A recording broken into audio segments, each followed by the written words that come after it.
ఇది వరదరాజుల స్వామి టెంపుల్. పెద్ద రావి చెట్టు మిడిల్లో ఉంటుంది. అది శివాలయం. మీకు ట్విస్ట్ చెప్పిన, ఈ శివాలయం పక్కన ఇదిగో ఈ హౌస్ కనిపిస్తుంది కదా, ఈ హౌసే కె విశ్వనాథం డైరెక్టర్ గారిది. ఈ హౌస్ ఇక్కడ అంతమంది అంటే వేరే హౌస్ ఉండేది, అది పడేసి ఇప్పుడు ఈ బిల్డింగ్ కట్టారనమాట.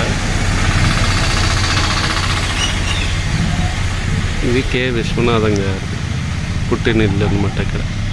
ఇక్కడ ఆడుకుని పెరిగారు, తర్వాత అవకాశం కోసం వెళ్ళిపోయారు. ఇంకోటి విషయం, ఘంటసాల గారు ఇల్లు కూడా చూపించబోతున్నాం మీకు. ఘంటసాల గారు ఇక్కడ పుట్టకపోయినా ఆయన ఇక్కడ చాలా కాలం పాటు పెరిగారనమాట. ఆ పెరిగిన ఇల్లు కూడా చూపిస్తా. ఇది శివాలయం కదా.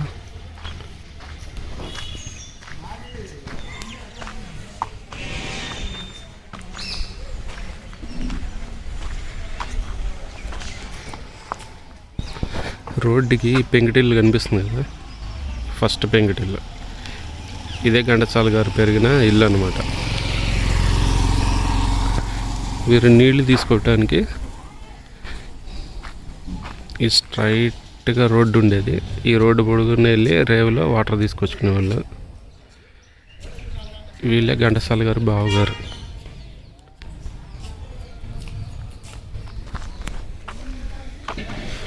ఇక్కడ 1, 2, 3 లెజెండ్స్ పుట్టారు.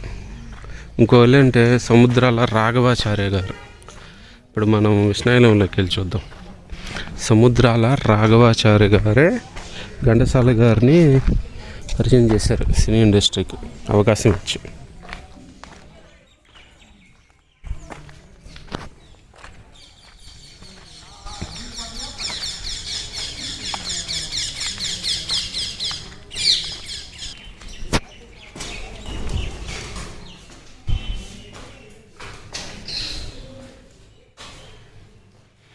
నా చిన్నప్పుడు ఇక్కడ ఆడుకునేవాడిని.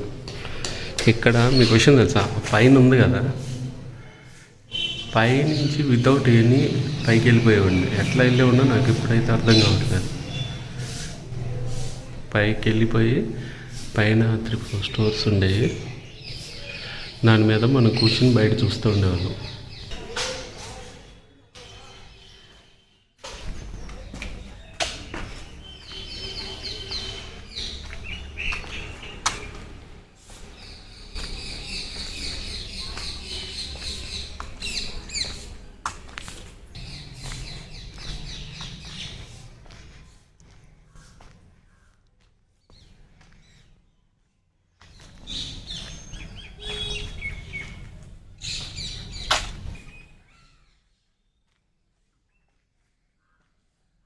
ఇంతకుముందు ఈ టెంపుల్ చాలా లోతుగా ఉండేది, కానీ ఇప్పుడు అప్ చేశారు. తాబేలు ఏంటి బొమ్మలు ఇవన్నీ ఉండేవి. నా చిన్నప్పటి నుంచి నేను చూస్తూనే ఉన్నాను. నాకు ఇష్టం ఉంటుంది ఇవన్నీ. కొన్ని బొమ్మలు అయితే విరిగిపోయాయి పైన. గోపురము కలర్స్ వేస్తారనమాట తిరణాలప్పుడు.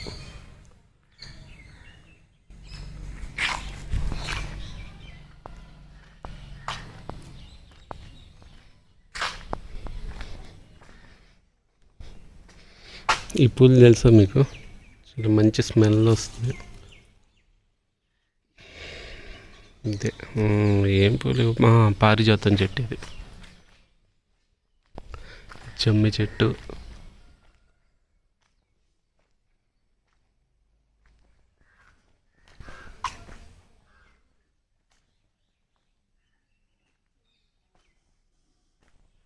ఇవన్నీ ఉత్సవాల ఊరేగింపు. లోపల ఇవన్నీ కొత్తగా కట్టారనమాట. ఫస్ట్లో లేవు ఇవన్నీ. ఏం చేసి ఉంటారు, ఆ రథం అయి ఉంటుంది, లోపల రథం ఉంటుంది. తర్వాత ఇవి దేవతా విగ్రహాలు, శివుడు,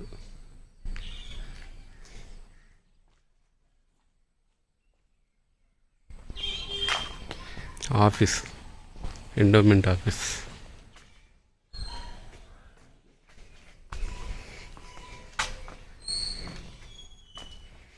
ఈ చెట్టు అయితే నా చిన్నప్పటి నుంచి పూలు ఏరికెళ్ళి ముగ్గులో పెట్టేవాళ్ళం. ఇవన్నీ పారిజాతం చెట్టు.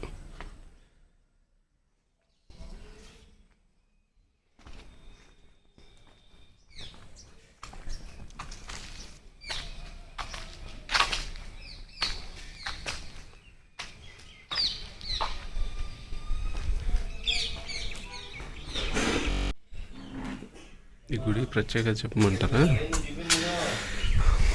ఇందులో వరదరాజుల స్వామి విగ్రహం సేమ్ ఇది వరదలో కొట్టుకొచ్చిందనమాట.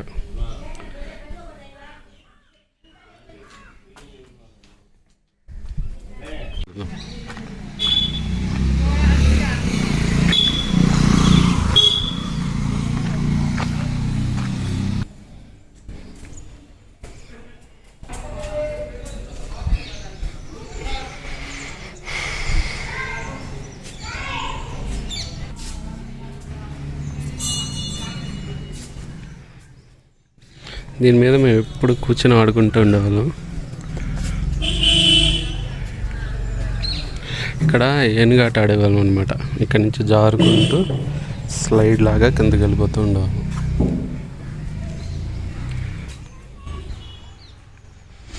చుట్టూ రౌండ్ వేసొద్దాం.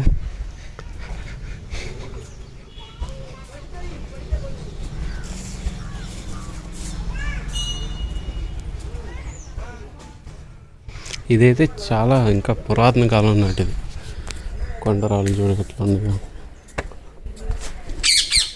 ప్యారెట్స్.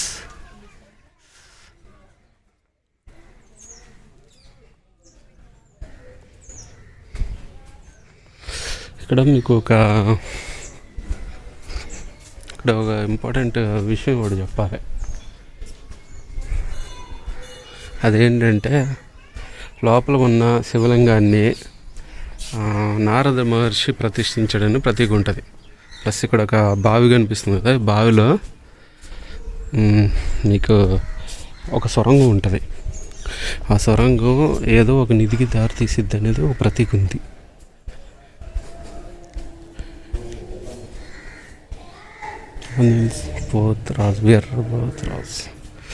ఇదండి, ఇది ఈ బావి మూసేస్తారు. ఈ బావిలో ఒక సొరంగం ఉంటుంది. ఇది ఎక్కడికి వెళ్తుందో తెలీదు, కానీ సొరంగం మాత్రం చాలా ఫేమస్.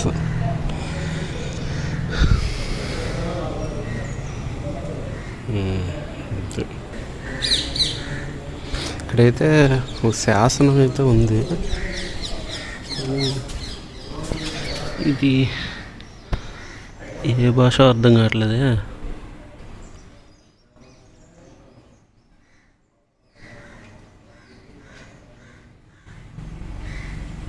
ఇదైతే తెలుగులోనే ఉంది కానీ ఇదేం అర్థం కావట్లేదు. ఇదేదో మంత్రాలు లేకపోతే ఇంకోటి ఏంటో కూడా మనకు అర్థం కావట్లేదు.